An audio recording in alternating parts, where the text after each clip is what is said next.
ఇక లేడన్న వార్త తెలిసి ఆయన అభిమానులు, పార్టీ కార్యకర్తలు కన్నీటి పర్యంతం అవుతున్నారు. మరోవైపు ఆయన కుటుంబం పడుతున్న బాధని చూసి ఎంతోమంది గుండె తరుక్కుపోతుందంటూ చెప్తున్నారు. ఇప్పటికే పార్టీ పెద్దలందరూ కూడా రెస్పాండ్ అయ్యారు. బీఆర్ఎస్ నుంచి కేసీఆర్ సైతం దిగ్భ్రాంతి వ్యక్తం చేశారు.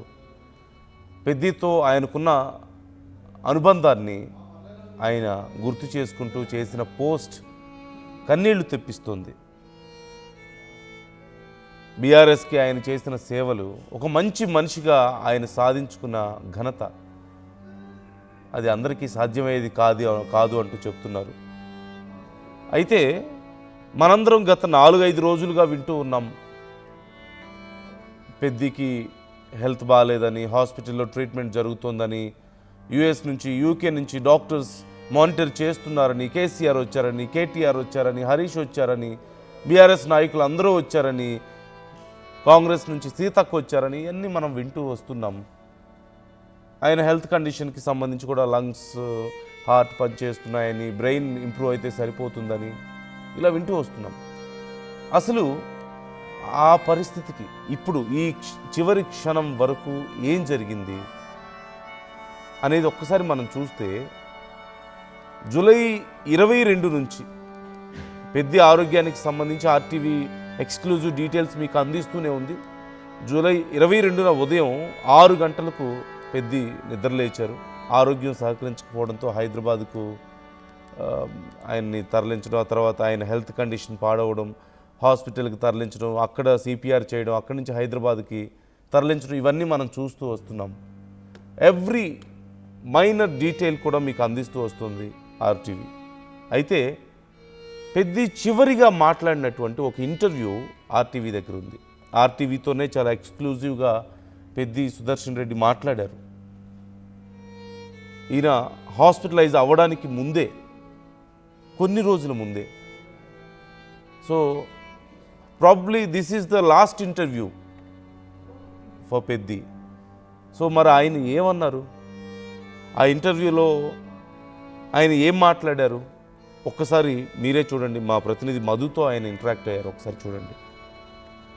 ఆయన రేవంత్ రెడ్డి అంటా ఉన్నారు ముఖ్యమంత్రి, మీరు ఇట్లా అనుకుంటూనే ఉండండి, మీరు చేసుకుంటూ పోతూనే ఉండండి, మీరు ఏడుస్తూనే ఉండండి, బీఆర్ఎస్ పార్టీ నాయకులంతా కూడా నేను చేసుకుంటూ పోతూనే ఉంటా అని చాలా నేనే ముఖ్యమంత్రి. రేవంత్ రెడ్డి గారు మాట్లాడే మాట ప్రకారంగా ఆ ఇండ్లు కనుక నంబర్ కనుక వారు కంప్లీట్ చేస్తే ఖచ్చితంగా బీఆర్ఎస్ పార్టీ దానికి హ్యాట్స్ ఆఫ్ చేస్తుంది. ఎందుకంటే అది ఇప్పుడే కాదు, ఎప్పటికీ సాధ్యం కాదు.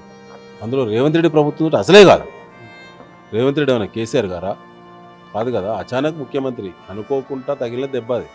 అది స్థిరత్వం ఉందా మనిషిలో? ఆలోచన విధానం స్పష్టం చేస్తుంది. ఏమని, ఆయన ఆలోచన విధానం ఎట్లా ఉంది, ఆయన కాళ్ళ కింద భూమికి ఏ విధంగా కదలబోతుంది, దాని యొక్క షేక్ అవుతున్నటువంటి తీరు ఆయన బాడీలో అవయవాల్లో ఎట్లా పడుతుందని చెప్పి చాలా స్పష్టంగా అర్థమైపోతుంది కదా, ప్రజలకు అర్థమైంది కదా.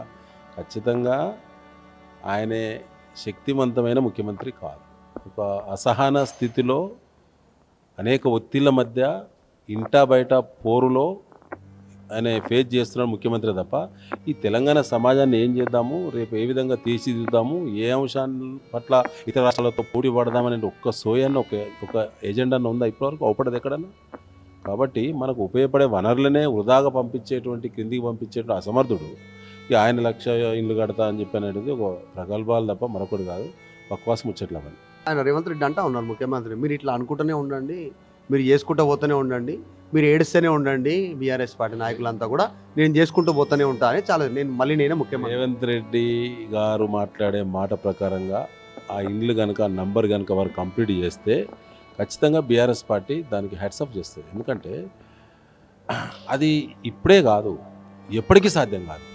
అందులో రేవంత్ రెడ్డి ప్రభుత్వం అసలే కాదు. So these are the last few words from Peddi. ఆయన హెల్త్ కండిషన్ క్రిటికల్ అవడానికి ముందు 22వ తారీఖున ఆయనతో ఆర్టీవీ ఎక్స్క్లూజివ్ ఇంటర్వ్యూ మనం చూసాం. మా ప్రతినిధి మధు ఆయనతో మాట్లాడారు చివరిసారిగా. 22 ఉదయం 6 గంటలకు పెద్ది సుదర్శన్ నిద్రలేచారట. ఆరోగ్యం కొంత సహకరించకపోవడంతో హైదరాబాద్కు వచ్చారు. ఆ హైదరాబాద్కు వచ్చిన సందర్భంలో ఆర్టీవీకి పెద్ది స్పెషల్ ఇంటర్వ్యూ ఇచ్చారు. పెద్ది చాలా నీరసంగా కనిపించడంతో మా ఆర్టీవీ ప్రతినిధి మధు ఆయన్ని కూర్చోబెట్టి మాట్లాడారు. ఆర్టీవీతో ఇంటర్వ్యూ అనంతరం ఆయన లంచ్ చేసి సోమాజిగూడ యశోదకు వెళ్ళారు. అక్కడ ఆయనకు కొన్ని పరీక్షలు చేశారు, బ్లడ్ టెస్టులు, మిగతా కొన్ని పరీక్షలు ఆయనకు చేయడం జరిగింది.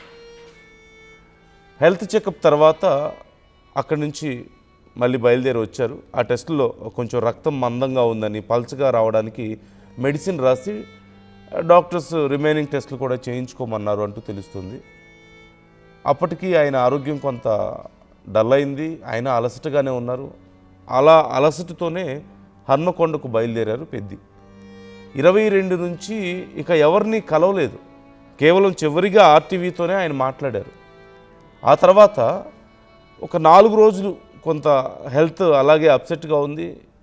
సరే ఇక మళ్ళీ రెగ్యులర్ లైఫ్లోకి రావాలి, రెస్ట్ ఎక్కువ తీసుకుంటే సరిపోదా, ఇలాగే అయితే కష్టం అని చెప్పేసి జూలై 26న ఉదయం 6 గంటలకు ఆయన నిద్ర లేచారు. అప్పటికీ ఆయన అలసటగానే ఉన్నట్లుగా తెలుస్తుంది.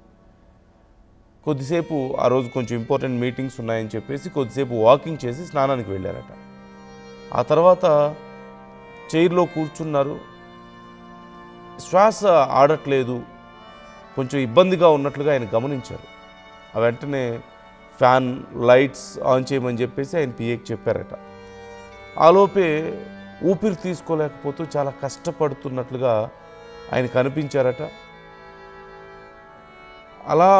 అలాంటి పరిస్థితుల్లోనే చాలా నీరసంగా ఊపిరి తీసుకోలేని పరిస్థితుల్లో కళ్ళ వెంట నీరు వస్తుంది, కన్నీరు పెడుతూ ఆయన అలాగే కుప్పకూలిపోయారట. అంటే ఆయనకు అర్థమైపోయింది, దెర్ ఈజ్ సంథింగ్ రాంగ్, నా బాడీలో ఏదో జరుగుతోంది, ఇక కష్టమేనేమో అని అర్థమైపోయిందేమో. పాపం ఆ బాధలో ఒక్కసారిగా కన్నీళ్లు పెడుతూ అలాగే కింద పడిపోయారట. ఆ వెంటనే కారులో ఎక్కించుకొని ఆయన్ని దగ్గరలో ఉన్న రోహిణి ఆసుపత్రికి తరలించారు. కుటుంబ సభ్యులు కూడా ఆయనతో పాటు వెళ్ళారు. హాస్పిటల్కు వెళ్ళే వరకు కూడా కొంత కాన్షియస్గానే ఉన్నారట. రోహిణి ఆసుపత్రి లోపల బెడ్ పైన పడుకొని నాకు ఊపిరి ఆడట్లేదు, వెంటనే ఆక్సిజన్ మాస్క్ పెట్టండి అంటూ డాక్టర్లతో పెద్ది మాట్లాడారట. అవే ఆయన చివరి మాటలు అంటూ కూడా చెప్తున్నారు. ఆ మాట చెప్తూనే ఆయన కోమాలోకి వెళ్ళిపోయారు. ఆ తర్వాత స్లోగా హార్ట్ బీట్ డౌన్ అవ్వడం. ఈ నేపథ్యంలో ఆయనకి 9 times సిపిఆర్ చేశారట డాక్టర్స్, రోహిణి డాక్టర్స్. ఇక అప్పటికి గుండె మళ్ళీ కొట్టుకోవడం మొదలైంది. మొదట్లో గుండె బాగా నెమ్మదించింది, ఇక ఆగిపోయిన పరిస్థితికి వచ్చింది. గాలి తీసుకోలేకపోతున్నారు, ఊపిరితిత్తులు ప్రాపర్గా సపోర్ట్ చేయడం లేదు, బ్రెయిన్కి ఆక్సిజన్ సరిగా సప్లై అవ్వడం లేదు. ఈ నేపథ్యంలో కోమా స్టేజ్లోకి వెళ్ళిపోయారు, గుండె ఆగిపోయింది. ఆ సమయంలో వెంటనే రోహిణి హాస్పిటల్ డాక్టర్స్ ఆయనకి సిపిఆర్ చేశారు. అప్పుడు మళ్ళీ తిరిగి గుండె కొట్టుకోవడం మొదలుపెట్టింది. ఇక వాళ్ళకి అర్థమైపోయింది, బ్రెయిన్ ఈజ్ నాట్ యాక్టివ్.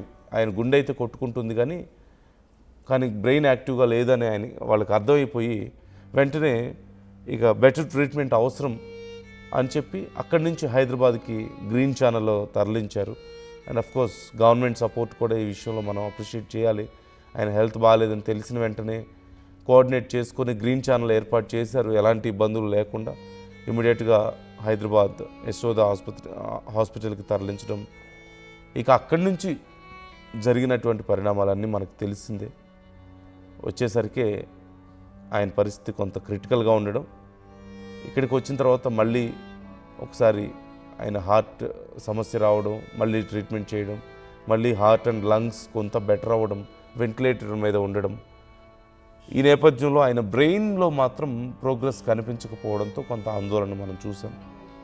ప్రయత్నించారు డాక్టర్స్, సర్వశక్తిలో వడ్డారు. ఈలోపు బీఆర్ఎస్ అందరూ నాయకులు అక్కడికి వచ్చారు. కేసీఆర్, కేటీఆర్, హరీష్ పెద్ది దగ్గరికి చూడడానికి, ఆయనతో మాట్లాడడానికి వచ్చారు. ఆయన కండిషన్ తెలుసుకున్నారు. అరగంటకు పైగా కేసీఆర్ డాక్టర్స్తో మాట్లాడారు. ఆయనకి ఏదైనా చేయండి, మా పెద్దిని బ్రతికించండి అంటూ ఆయన కోరడం, డాక్టర్స్ దగ్గర ఒక రకంగా హీ రిక్వెస్టెడ్ దెమ్. ఆ తర్వాత ఎంత ఖర్చైనా పర్లేదని చెప్పడం, కుటుంబానికి భరోసా ఇవ్వడం. ఇక కొద్ది కొద్దిగా పెద్ద హెల్త్ కండిషన్. మొదట్లో కోలుకోవడానికి అవకాశాలు ఉన్నాయేమో అనుకున్నారు. డాక్టర్స్ కూడా కొంత ఆశాజనకంగా ఉన్నారు, ఇక కోలుకుంటారేమో, బ్రెయిన్ కొంత రియాక్ట్ అయితే చాలు, 72 hours గడవాలి కాకపోతే అని చెప్పారట. మనం చూసాం. అయితే ఆ 48 hours తర్వాత కండిషన్ బెటర్ అవ్వకపోగా ఇంకొంచెం క్రిటికల్ అవ్వడం మొదలైంది. ఇక లాభం లేదని చెప్పేసి కొన్ని ఇంజెక్షన్స్ ఇచ్చారు బ్రెయిన్ని ఒక బూస్ట్ స్టార్ట్ చేయడం కోసం. కానీ అవి కూడా పెద్దగా పని చేయలేదు. చివరికి అలాగే కోమాలోనే ఆయన చివరి శ్వాస విడిచినటువంటి పరిస్థితి మనం చూసాం. ఆర్టీవీతోనే చివరిసారిగా ఆయన మాట్లాడారు. అప్పటికే ఆయన హెల్త్ కండిషన్ 22nd, అప్పటికే ఆయన హెల్త్ కండిషన్ చాలా క్రిటికల్గా ఉన్నట్లుగా మనకు అనిపించింది. ఈవెన్ ఆయన మాట్లాడడం కష్టంగా ఉన్నారు, నడవడానికి ఇబ్బంది పడుతున్నారు, చాలా నీరసంగా ఉన్నారు. ఏదో హెల్త్ బాగాలేదు అని ఆయన రియలైజ్ అయ్యారు. ఆ ట్రీట్మెంట్ కోసం, ఆ చెకప్ కోసం హైదరాబాద్ వచ్చారు ఆయన. ఆ టైంలో ఆర్టీవీతో మాట్లాడారు. అప్పటికే మధుకు అర్థమైంది, మా ప్రతినిధికి అర్థమయ్యి ఆయన్ని కూర్చోబెట్టి మాట్లాడారు కొద్దిసేపు. ఆ తర్వాత హాస్పిటల్కి వెళ్ళడం, చెకప్ చేయించుకోవడం, ఇంటికి వెళ్ళారు. ఒక 2-3 days తర్వాత మళ్ళీ సిచ్యువేషన్ ఒక్కసారిగా మారిపోయింది, క్రిటికల్ అయిపోయింది. సో మధు మనతో జాయిన్ అవుతున్నారు. మధుతో మరికొద్ది సేపట్లో మనతో మధు జాయిన్ అవ్వచ్చు. మరోవైపు ఆయన చివరి చూపు కోసం ఎంతోమంది అభిమానులు, పార్టీ నాయకులు, కార్యకర్తలు తరలి వస్తున్నారు. ఆయన స్వస్థలంలోనే ఆయన భౌతికాయాన్ని ఉంచినట్లుగా తెలుస్తోంది. ఈ నేపథ్యంలో ఎంతోమంది నాయకులు, కార్యకర్తలు కన్నీటి పర్యంతం అవడం మనం చూస్తున్నాం. కేసీఆర్ ఇప్పటికే ట్వీట్ చేశారు, హరీష్ ట్వీట్ చేశారు, కేటీఆర్ ట్వీట్ చేశారు, బీఆర్ఎస్ నాయకులు అందరూ రెస్పాండ్ అవుతున్నారు. మరోవైపు ప్రభుత్వం నుంచి కూడా రెస్పాన్స్ కనిపిస్తోంది. ఈ నేపథ్యంలో కేసీఆర్ సైతం తీవ్ర దిగ్భ్రాంతి వ్యక్తం చేశారు. సో ఒక్కసారి నేను ఆయన చివరిగా మాట్లాడినటువంటి మాటలు, చివరి ఇంటర్వ్యూ ఒక్కసారి నేను మీకు మరొకసారి చూపిస్తాను.